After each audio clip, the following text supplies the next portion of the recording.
हर हाल में अच्छा ही मानो। क्यों? अकबर का अंगूठा कट गया। बीरबल ने यही कह दिया कि जो होता है अच्छे के लिए होता है।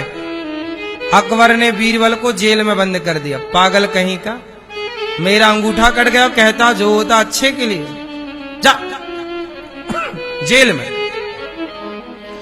राजा शिकार करने जंगल गया तो जंगल के भीलों ने पकड़ लिया। भीलों ने कहा तुम्हारी बलि चढ़ाएंगे हमारी देवी को। तभी एक बोला कि भाई ये तो खंडित है, इसका अंगूठा कटा है। अकबर को छोड़ दिया कि भाई साहब तुम्हारा अंगूठा कटा है, इसलिए हम तुम्हारी बलि अपनी देवी को नहीं चढ़ा सकते। तब अकबर बोला, हे भगवान, बीरबल ने सही ही कहा था कि जो होता है अच्छे के लिए। अंगूठा कट गया था, यदि आज अंगूठा ना कटा होता तो हमारा सिर कट जाता। मतलब जो होता है। तो अकबर ने आकर के बीरबल को जेल से निकाला कि तुमने ठीक कहा था कि जो होता है अच्छे के लिए। पर यह बताओ कि तुम्हें इतने दिन जेल में रहना पड़ा, तुम्हारे साथ तो बड़ा बुरा हुआ। तो बीरबल बोला, महाराज मेरे साथ भी बहुत अच्छा हुआ, आपने जेल में डाला जो होता अच्छे के लिए। क्यों? बोले यदि आप जेल में ना डालते तो मैं भी आपके साथ होता। आप तो बच गए थे क्योंकि कटे थे, हम कैसे बचते, हम तो कहीं से नहीं कटे।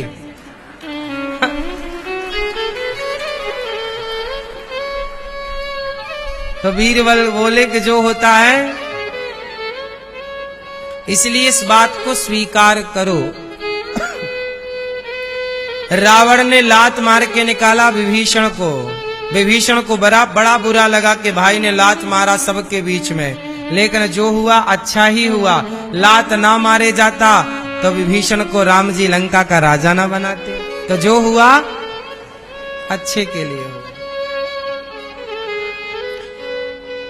एक आदमी आए, बोले महाराज जी हमारे बेटे ने बहुत मारा। हमने कहा जो होता अच्छे के लिए होता। बोले महाराज हमारे बेटे ने लातों से मारा। हमने कहा लातों से मारा तभी तो वृंदावन आ गए, अब यहाँ भगवान की शरण में हो। जो होता अच्छे के लिए, लातों से ना मारता तो तुम वृंदावन थोड़ी आते। कई बार ठोकर ही ठाकुर तक पहुंचा देती है। पत्नी की ठोकर ने तुलसीदास जी को ठाकुर तक पहुंचा दिया कि नहीं? पत्नी ने कह दिया तुलसीदास जी की कि आपने जितना प्यार हमसे किया इतना राम से करते तो कल्याण हो जाता। पत्नी ने भले अपमान कर दिया पर जो हुआ अच्छे के लिए। पत्नी ने ना कड़वे शब्द कहे होते तो तुलसीदास जी को भगवान कहां से मिलते। इसलिए जो होता है अच्छे के लिए होता है। इसलिए परेशान होने का नहीं, बिंदास जीने का। जो हो रहा है, जो घटनाएं घट रही हैं, वो तुम्हारे वश की नहीं, सब वो विधि के द्वारा निश्चित है, परमात्मा के द्वारा निश्चित है। हम तो केवल नाचने वाली पुतली हैं, समय पर नाच लेते हैं वैसे जैसे विधाता नचाना। हम नाचने वाले हैं और भगवान, मैया आप नाचने वाली हो कि नहीं, और नचाने वाला कौन? इसलिए आप कैसे नाचोगी ये भी निश्चित होता है। बोलो हाँ।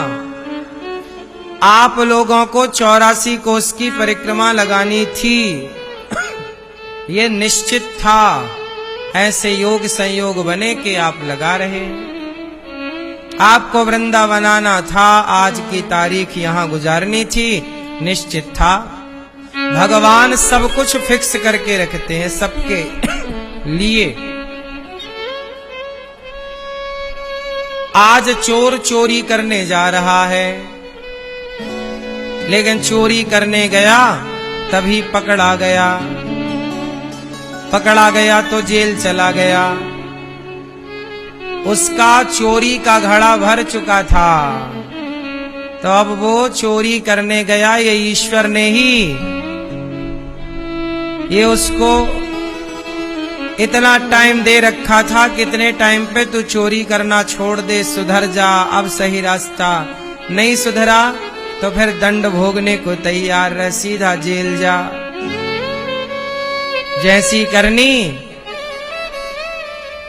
तो मुनि श्राप जो दीन्हा, अति भल कीन्हा। इसलिए समझदार लोग शिकायत नहीं करते। देखो समाज में दो तरह के लोग होते हैं, एक वो जो दूसरों को दोष देते हैं और एक वो जो किसी को दोष नहीं देते। आप पर संकट आया, आप पर मुसीबत आई तो आपने दोष देना। कई लोग क्या होता है, दूसरों पर तुरंत दोषारोपण कर देते हैं कि तुम्हारे कारण ऐसा हुआ, आपके कारण ऐसा हुआ। जो दूसरों को दोषारोपण करे समझ लेना कि यह अज्ञानी है। जो दूसरों पर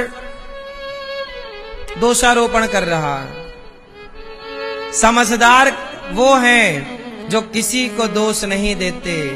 क्या करें भैया, ये हमारे भाग्य का था, सुख या दुख सो हमें मिल रहा है। जब हमारे भाग्य का सुख हमें मिलता है तो हमारे भाग्य का दुख भी तो हमें ही मिलेगा, कोई दूसरे को थोड़ी मिलेगा। बस लोग सुख को हंस हंस के ले लेते हैं और दुख के टाइम पर रोते हैं, दोष लगाते, तुम्हारे कारण ऐसा हुआ, तुम्हारे कारण हमें दुख मिला। किसी को दोष नहीं देना चाहिए। हमारे दुख के कारण हम, बोलो, हम स्वयं हैं। तो अहिल्या माता को पत्थर बनना पड़ा, इसमें किसी का दोष नहीं है, उनका ही दोष है।